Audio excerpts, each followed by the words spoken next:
নমস্কার বন্ধুরা, ডলি রন্ধনশালা সবাইকে স্বাগত। আর আজকে তোমাদের সাথে শেয়ার করব আমদি মাছের দারুণ একটা রেসিপি। যারা কাঁটার জন্য এই মাছ একেবারেই খেতে চায় না তারাও কিন্তু চেটে পুটে খাবে।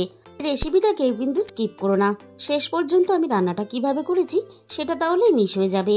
আর শীতকাল মানেই প্রচুর পরিমাণে কিন্তু বাজারে ঝালের মাছ আসতে শুরু করে দিয়েছে। আর সাথে এরকম যদি থাকে কাঁচা টমেটো, তাহলে তার কথাই নেই। আর কাঁচা টমেটো দিয়ে যে কোনো ঝালের মাছ রান্না করলে খেতে কিন্তু দারুণ লাগে। আমি এখানে টমেটোগুলো কেটে নিয়েছি, আর টমেটোগুলো বেশ একটু মোটা রেখে কেটে নিয়েছি। এবার আমি এই রান্নার জন্য একটা মশলা বানিয়ে নেব। তার জন্য আমি এখানে একটা বাটির মধ্যে 2 চামচ হলুদ সর্ষে নিয়েছি। আমি এখানে এক রকমের সর্ষে দিয়ে রান্নাটা করছি, তোমরা চাইলে 2 রকম সর্ষে দিয়ে রান্নাটা করতে পারো। আর হলুদ সর্ষেটা দিয়ে রান্না করলে রান্নাটা যেমন দেখতে ভালো লাগে তেমন খেতেও ভালো লাগে।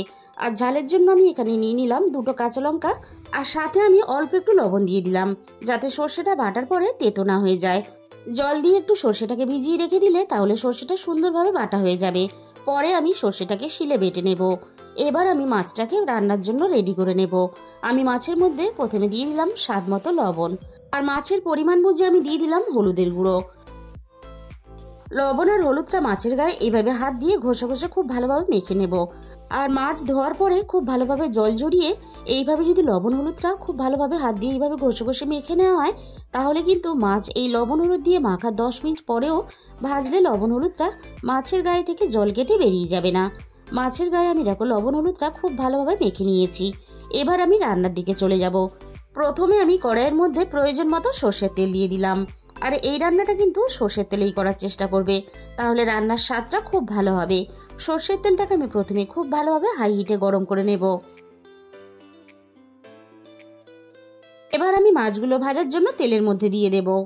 আর এই মাছ ভাজার সময় তেলটাকে যদি খুব ভালোভাবে গরম করে না নেওয়া হয়, তাহলে কিন্তু উল্টানোর সময় ভেঙে যেতে পারে। আর মাছের সাইজটা যেহেতু একটু বড়, তাই আমি অল্প অল্প করে মাছগুলো দিয়ে ভেজে নেব। এবার আমি একটা সাইড মাছগুলো খুব ভালোভাবে ভাজা হতে দেব। মাছের একটা সাইড আমি হালকা একটু লালচে করে ভেজে নিয়েছি, অপর সাইডটা ভাজার জন্য আমি উল্টে দেব। এই মাছে যেহেতু প্রচুর পরিমাণে কাঁটা থাকে, তাই মাছগুলো বেশ লালচে করে আর মুচমুচে করে ভেজে নিতে হবে। আর এইভাবে উল্টে পাল্টে আমি মাছগুলোকে বেশ লালচে করে ভেজে নেব। প্রথম ব্যাচের মাছগুলো আমার ভাজা রেডি হয়ে গেছে, আর মাছগুলো দেখো উল্টে পাল্টে আমি বেশ কিন্তু লালচে করে আর মুচমুচে করে ভেজে নিয়েছি। এবার আমি সমস্ত ভাজা মাছগুলো কড়াই থেকে নামিয়ে নেব। বাকি মাছগুলো ঠিক একইভাবে আমি তেলের মধ্যে দিয়ে ভেজে নেব। বাকি সবগুলো মাছই আমি একসাথে কড়াইয়ের মধ্যে দিয়ে দিলাম। আর বন্ধুরা, যে মাছে কাঁটার পরিমাণ অনেক বেশি সেই মাছের স্বাদ কিন্তু অনেক বেশি, তাই একবার হলেও কিন্তু আমদি মাছ এইভাবে রান্না করে দেখো। বাকি সবগুলো মাছ আমি ঠিক একইভাবে ভেজে নিয়েছি। এবার আমি মাছগুলোকে কড়াই থেকে নামিয়ে নেব। এবার আমি ওই একই তেলের মধ্যে টমেটোগুলোকে ভেজে নেব। টমেটোগুলো আমি মিনিট 2-3 মতো প্রথমে হালকা একটু ভেজে নেব। প্রথমেই যদি আমরা লবণটা দিয়ে দিই তাহলে টমেটোগুলো অনেক বেশি নরম হয়ে যাবে। এবার আমি স্বাদ মতো লবণ দিয়ে দিলাম, আর দিয়ে দেব অল্প একটু হলুদের গুঁড়ো। এবার আমি টমেটোটা হালকা একটু লালচে করে ভেজে নেব।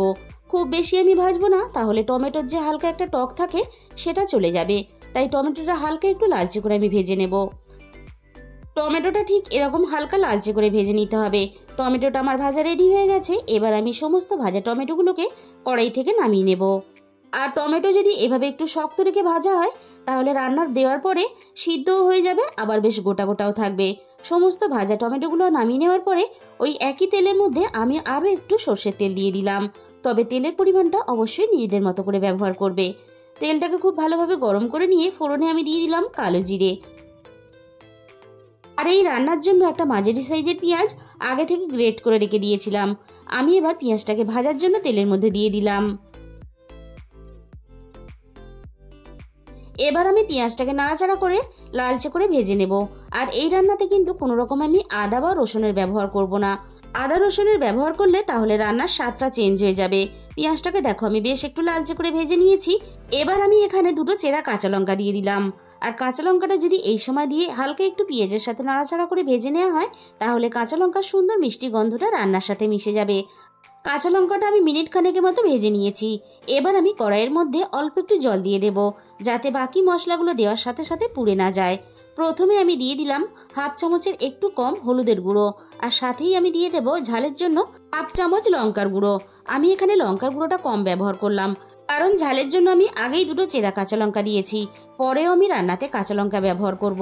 তবে ঝালের পরিমাণটা অবশ্যই তোমাদের নিজেদের স্বাদ মতো ব্যবহার করবে। সব কিছু একসাথে নাড়াচাড়া করে বেশ ভালোভাবে আমি কষিয়ে নিয়েছি। আর দেখো মশলা থেকে সুন্দরভাবে তেলটা আলাদা হয়ে গেছে।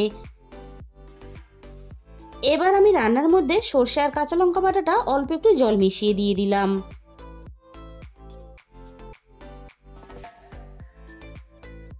এবার আমি সর্ষে বাটাটা মশলার সাথে নাড়াচাড়া করে মিনিট দুয়েকের মতো হালকা একটু কষিয়ে নেব।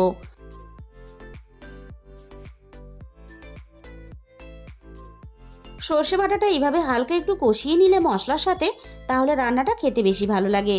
সর্ষে বাটাটা দেখো আমি খুব ভালোভাবে কষিয়ে নিয়েছি, আর সমস্ত রান্নার তেল কিন্তু উপরে ভেসে উঠেছে। এবার আমি গ্রেভির জন্য 1 গ্লাস জল দিয়ে দিলাম। আর গ্রেভির পরিমাণটা পাতলা বা গাঢ় তোমরা যে যেরকম রাখতে চাও সেরকম হিসাব করে কিন্তু জলটা দিয়ে দেবে।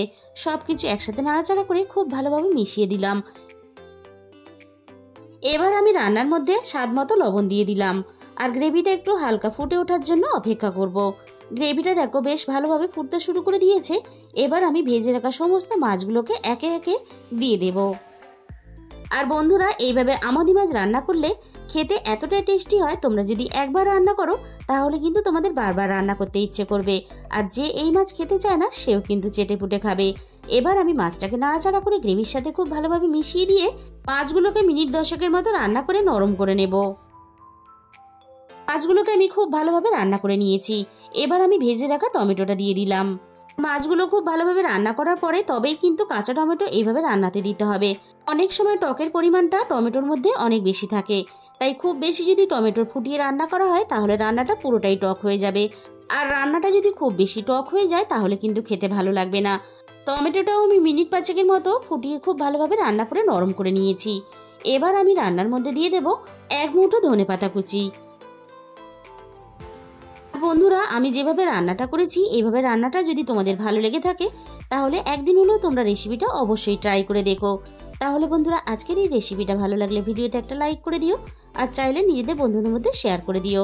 আর যে সমস্ত নতুন বন্ধুরা এখনো পর্যন্ত আমার চ্যানেলটাকে সাবস্ক্রাইব করোনি, আমার চ্যানেলটাকে সাবস্ক্রাইব করে পাশে থাকা বেল আইকনটা ক্লিক করে অল করে দিও। তাহলে আমি যখনই কোনো নতুন রেসিপি আপলোড করব সবার আগে তোমার কাছে পৌঁছে যাবে।